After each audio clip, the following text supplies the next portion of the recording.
Naibul Mudiri,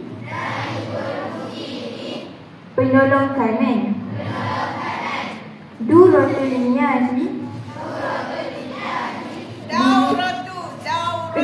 Dauratul Niyazi, bilik air. Warshatul Madrasati, bengkel sekolah. Sahatul Madrasati, dataran sekolah. Idaratul Mudiri, bilik pengetua. Al-Mudiru At-Tayyibu,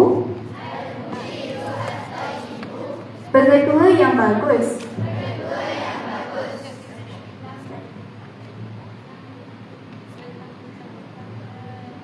Lepas tu Al-Mal'amu Wasi'un,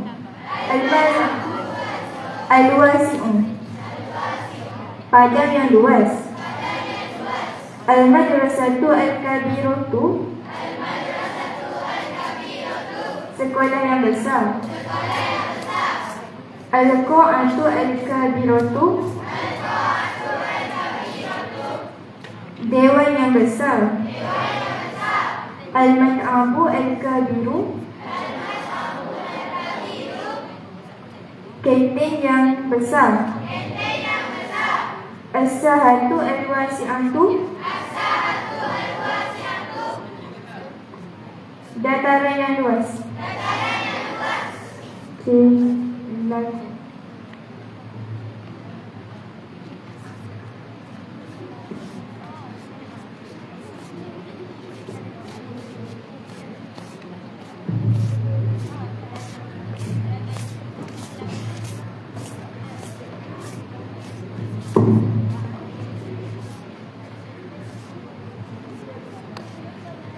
Rumah mu'ani min bilik guru, ayu mubinil penolong kawan.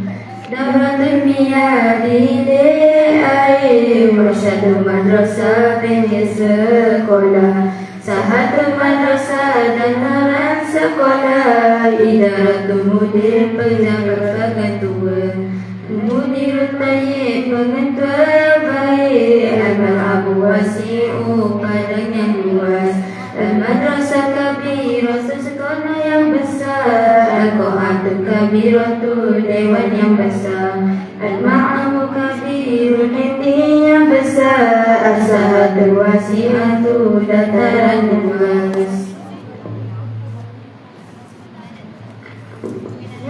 Soalan 2, soalan untuk bab 2.